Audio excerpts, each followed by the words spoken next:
Hello, Phil. Turn on your mic. Hi, Rishi. Hello. Lovely Hello, to, dear. thank you. It's lovely to be with you again, and as it always is. Yeah. I really love this last little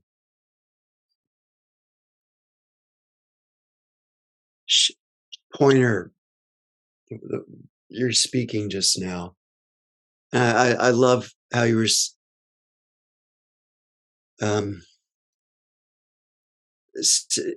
pointing to a gradual kind of recognition and maybe in my own word here, relaxation of identification, um, Mm-hmm. which which I I acknowledge I experience in terms of the I me mine seems to be relaxing more, less Very engaged. good. Yeah. Yet, Uh-huh. be nice if I came on without a yet sometimes. I trust that'll happen at some time. Well, I'd like to trust that'll happen sometime. But what about, the immediacy of like hunger, need, like addictive, like ice cream, like, oh, I want the ice cream. Give me the ice cream. Like, oh, it feels good. Um, like something like that basic can seem to be so, you know, fill up the whole picture here. Um, Do you enjoy that? I enjoy it in the moment. No, I know you enjoy the ice cream. I'm not talking about that. Do you enjoy that? Mm, do you enjoy that kind of craving when it's rising and it's not been satisfied? Hmm.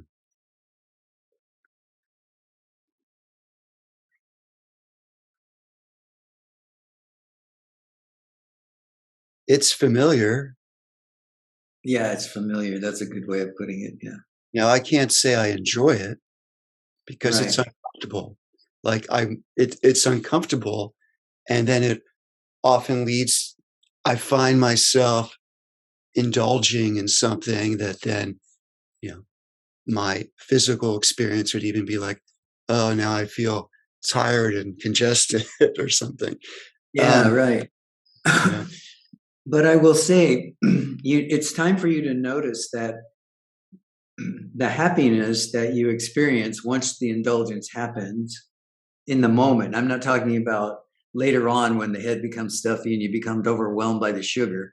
I mean, when you actually have that first bite and you satisfy that craving in that first or second bite, it's time for you to notice the joy that's there in that moment and start to disconnect it from that experience.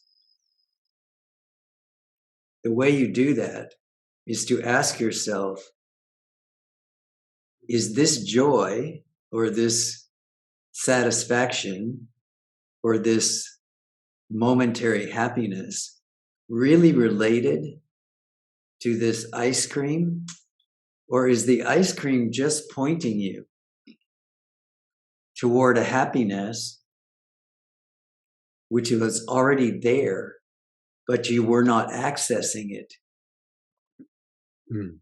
And your habit, as you said, is then to find some way to access that happiness through this craving because it seems unavailable to you in another way. Yeah, because often, well, maybe not to use the word like often, but I do have the experience of happiness without my taste buds being involved. Right, right. So have you ever thought to ask yourself what's really going on here? Not this has to happen before you satisfy the craving with the ice cream. You have to ask yourself what's really going on here. And a secondary question could be, do I really enjoy being addicted to a substance? Could be a food, could be a cigarette, could be coffee, could be whatever do I really enjoy that feeling? And if the answer is no, I'm looking for freedom, then you have to begin to investigate, why is it that this object represents happiness to me, even if it's only momentary happiness? And would I be happier if I were free of this craving? Then you don't have to argue about the craving. At some point you can satisfy the craving, but before you satisfy the craving, you contemplate, what is the foundation of this? What is it that I feel is missing? Why am I not feeling this happiness now, in this moment, in my present awareness? And why is it that when I put that ice cream in my mouth, or the second spoonful of that ice cream in my mouth, I suddenly feel that happiness? It's like, this is a time to become very, very precise about the game that conditioning and habit is playing in the mind. In order for us to free ourselves from many of the mental habits of conditioning that we have, we really have to be willing to look at the pattern of progression, if you will, from the recognition of, I'm not happy in this moment, to ice cream will make me happy, to getting up and going to the store to get the ice cream, or going to the kitchen to get the ice cream, and then satisfying the craving, and then not examining that in any way, which is a perpetuation of the conditioning. You see, conditioning is there. The definition of conditioning is that it's perpetuated by the refusal to examine what is happening in the mind. Both what is blocking the natural full happiness of the present consciousness, awareness here now, and what leads to the belief that I can somehow find happiness in the world by satisfying this craving. And is that all I want? If all you want is satisfaction in the world, you're going to spend a long time going around eating ice cream in one form or another. So we start with these small things, but understand that they have a great import if we begin to really examine them and ask ourselves questions like, was this happiness gone? And if it was gone, and I thought I could fill it with ice cream, why was it gone? Why was I not feeling this satisfaction, or this peacefulness, or this calm right now?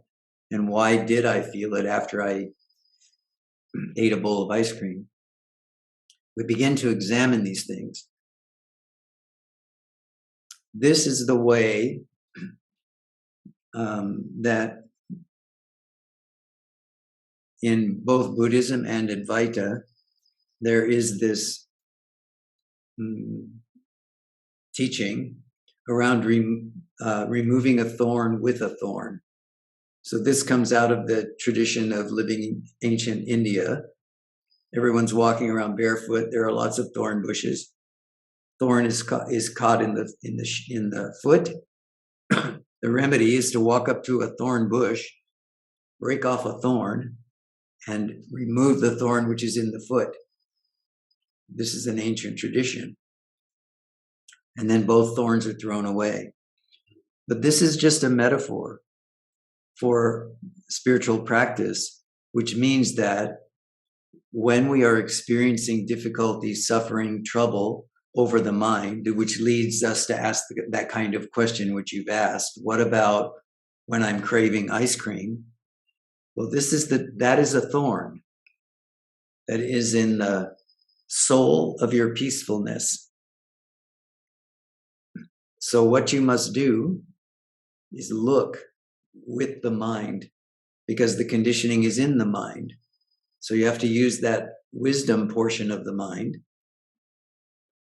to go in and say, why was happiness not here before the ice cream? Why is it happy? Why is happiness here after the ice cream? And is the happiness that's after the ice cream lasting, or is it temporary?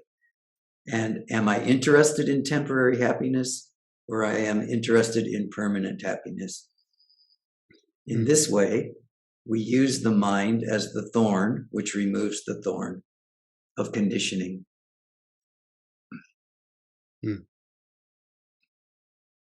So the first piece of this is to take enough of a moment before you dive into the ice cream to ask yourself, what is really happening here?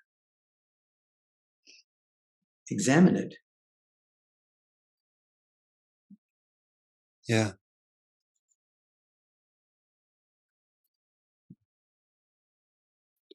It seems that in my case here that the conditioning has a certain when that grabbing quality about anything is strong, there's a certain kind of laziness, fatigue.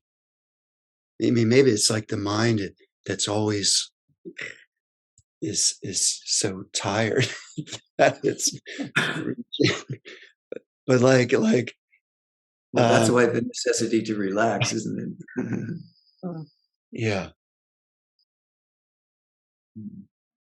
Yeah, for sure. The mental activity is very fatiguing. Um, hmm. Well, thank you. Thank you. Hmm. Hmm.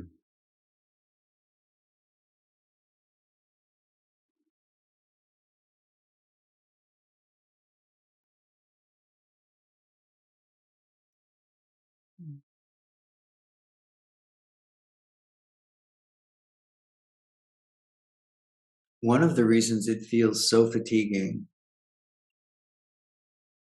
is because there's a person that is doing battle, if you will, with the conditioning. So this is where the element of relaxation comes in. Once you realize that the person is being triggered by conditioning, if you are able to rest for a moment and say, I see you, this is conditioning, then you have a space in which you can settle and you can relax and you can say, this is conditioning. If I move forward and satisfy the conditioning, I will reinforce the conditioning. So if I simply, in an unexamined way, get up and go to the freezer, dish out some ice cream and sit there and eat it, then I'm going to just reinforce that conditioning that I will find some satisfaction or happiness in this bowl of ice cream. I will just reinforce that. But without thinking about it too much, you can also just go, there's this craving. This craving is based in conditioning. And I think I will just sit here and relax and wait for this craving to pass, because the craving will pass. The thing is that if you are able to rest, to relax, to recognize this is conditioning, and I will just rest here and do nothing about it. I'm not responding to the conditioning. Over time, doing that a few times, that conditioning collapses because it's not being supported anymore.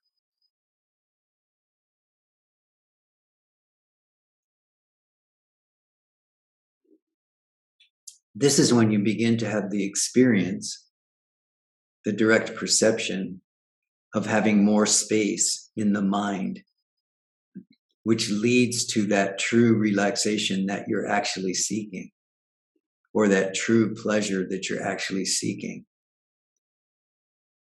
Because you've eliminated one source of that feeling of exhaustion, which is based in trying to maintain this self-image based in conditioning. Once you are not doing that anymore, you've created a little bit more space, or a lot more space, in the mind of awareness itself. And so the feeling is, I am a little bit freer, just a little bit. I am just a small amount freer of that kind of conditioning. So now, if the craving comes up, I am making a choice. Do I walk into the kitchen and enjoy the ice cream? And if I do, in that space, because I've taken the moment to really consider it, then I can really enjoy the ice cream, because I freed myself up from the conflict. Should I, shouldn't I, should I, shouldn't I? And at the same time, if you decide to just sit there as you are now and say, oh, yes, I see, there's conditioning there. I don't need to do anything about that. I can just sit here and enjoy this moment. I can find happiness, pleasure, joy in this awareness of this moment, rather than going to get the dish of ice cream. Then you have pleasure there as well. So then you are enjoying when you challenge the conditioning, and you are enjoying when you go and have the bowl of ice cream free of conditioning.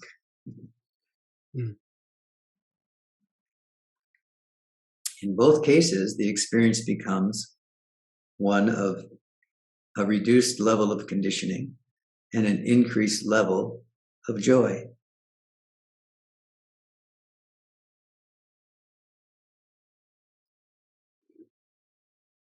And what spiritual life does for us in the end is it enables us to feel that sense of joy throughout our day,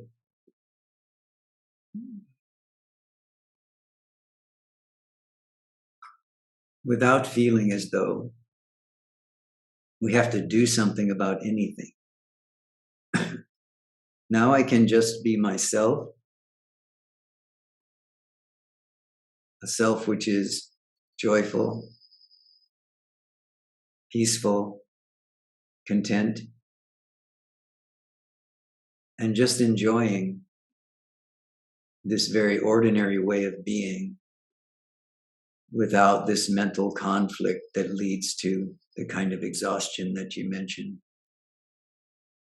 In many ways, that's why it's said in the teaching, in many ways what happens through the recognition of the self is we become more of who we already are. But that's not a statement that's related to the conditioning which you're currently experiencing. That's a statement that's related to the joy, the happiness, the love, the compassion, the naturalness which you are experiencing in this moment, without anything, without any input from the outside, from the world, from the body, from the mind. You are simply here as being consciousness, naked awareness.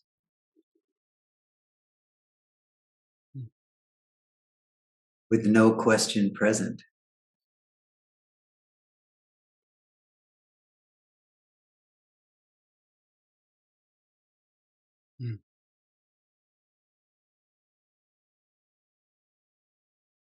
Yeah.